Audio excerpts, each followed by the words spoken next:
Obviously, I'm painting dead artists. I'm painting my own mortality. We're all mortal.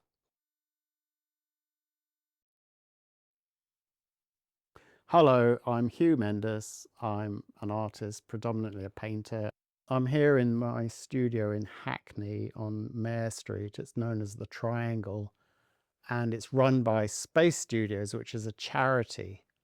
And it was set up by Bridget Riley 50 years ago. She thought it would be very short-lived, maybe 6 months. It's gone on for 50 years. I started painting obituaries around about 2003. I actually graduated from my master's on 9/11. I'd thought of myself as an artist for quite a while before I became a painter. I went off to Chelsea Arts Club to focus on painting, and I've been painting ever since. So that's 40 odd years now of painting. That's a lot of painting. I started noticing very strange images being used in the Independent for the obituary pages. And I wrote to the Independent obituary editor, and he was very happy for me to use his images for paintings. So all my obituary paintings are really dominated by the image. It's not to do with the stories of the people. It's to do with the images that appeal to me, that make good paintings. And I just make up all my own obituaries now. Once I started doing that, of course, it meant I could do anything. I've done Vincent van Gogh's obituary because I started working with artists in particular. It obviously interested me as an artist, other dead artists. Like when Lucian Freud died, they had a photograph of him for the obituary in the newspaper. It wasn't a very good photograph. I didn't really want to use that. And I thought I could use his own self-portrait, which is a great image. That was particularly interesting because I had to remake somebody else's self-portrait. And like I say, that opened up a whole vista of possibilities. So the next thing I did was paint Rembrandt's obituary as if he'd had an obituary in the newspaper. Obviously, he never did, in the middle of the 17th century. They sometimes do relate to who's just died recently, sometimes, even if I don't use the actual image they've used in the newspaper. I'll usually look through the internet for another image that's better or more appropriate or that will work better as a painting. So sometimes they start with actual deaths, like a significant person dies, like David Lynch died fairly recently, and I was straight away onto it with him. So that's a good example. So then what happens is I start watching all his films. Took a while because he did quite a lot of films. I watched the whole first 2 seasons of Twin Peaks, which was fantastic to watch. So I do a lot of research about my subject. So I'm sort of, sometimes I say it's like I'm channeling that person when I paint them. I've got a dialogue going with them. Like I've got a dialogue right now with Chuck Close. He's on my easel. I'm looking at him. I'm very aware of his work, his process, what he's up to, why he does it, what he's said about it.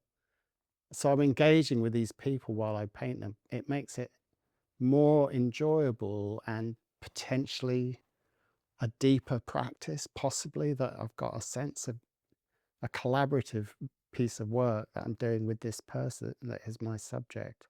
There's a lot of death. If you look at the history of art, you've got religion, existentialism, and death as being portrayed really a lot.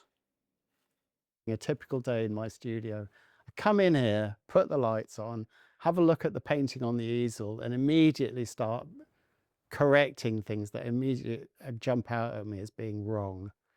That'll go on for a few minutes. Then I'll put the kettle on. Obviously, it depends what kind of stage I'm at with a painting. I might even just be starting a painting and like stretching out canvas and stuff like that. But I'll sit here with my coffee to start with. It's a ritualistic action to sit and have coffee and look at the painting, look at the easel and look at what's going on. And then I'll just start painting. You know, I've usually got an easel with a load of paint on it from the day before. I just crack on where I've left off. A typical day will last about 5 or 6 hours of actual painting time with little breaks. And then I'm done and I go home. Occasionally there are people that I have personally known, like some of my old art teachers that I've painted, like they died, like say Ewan Uglow died. He's quite a well-known painter. He was one of my teachers at Chelsea Art School. So I'll have a sort of dialogue with you, and you're like, so I can remember talking to the guy and arguing with him and stuff like that. And so I'll revisit that in my head, and I'll come in the studio in the morning, and I'll say, "Morning, Ewan," and he'll say, "Where the hell have you been? I've been sitting here all night waiting for you." And so I have these kind of fiction dialogues with my subjects. So there's all kinds of stuff that goes on. I suppose one of the motivations is that my own impending mortality. I mean, a lot of artists talk about this. They try and get as much done as they can before they drop dead. You know, I wrote to Lucian Freud once a long time ago. I wanted to visit his studio. It was after Francis Bacon died, and I failed to get to his studio. So I wrote to Lucian Freud. He said, "Leave me alone. I'm running out of time." He wrote back to me to say, "I've got it up there on the postcard." So that's one motivation. The other motivation is that people keep dying.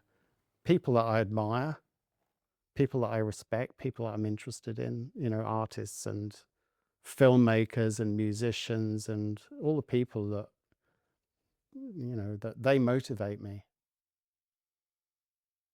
Some people do make a living just from selling paintings. It's a tiny percentage of the number of artists that are out there. I've been fortunate. I have sold a lot of paintings over the years, but I couldn't sustain a living just from selling paintings. So I teach. I think a lot of the artists I respect also taught. It's quite interesting. Obviously, the bottom line is I have to get all this paint, mix it up, mix up the colors and stick it on the canvas. So I'll get a decent image, print it out, and then I'll make up a collage as if it was in the newspaper. So I'll have an old bit of newspaper with the word obituary on it from The Guardian. Then all I've got to do is get that image onto the canvas. There's different ways of doing that. You draw it out or you project it. You can grid it up, you can trace it, you can project it. Depends on the scale. So I'm replicating somebody else's painting technique and style. It's all fakery. It's quite interesting. I used to do a lot of copying when I was a little kid. I was quite good at copying. That's all it is, really, copying. But I have to make it work as a painting in my own terms. When I'm painting, one of the things that's kind of interesting that's common to a lot of artists, as soon as you start a painting, you can't wait to finish it. As soon as you finish a painting, you can't wait to start the next painting. It's a sort of, it's like a juggernaut of process, and you're completely absorbed in it and wrapped up in it constantly. Once they're done, I can't wait to sell them and get them the hell out of this studio or get them out to a show or whatever. It's an obsessive compulsive disorder, people say. A lot of people don't want to buy dead people. Sometimes I'm at parties and people ask me what I do, and I say, "Oh, I paint dead people," and that usually shuts them up. So I have already painted my own obituary, which I'm quite glad about. I was quite glad to do it because it meant, you know, if I'm lying on my deathbed, incapable of painting, at least I've already done it. I don't have to worry about my own obituary to complete the set.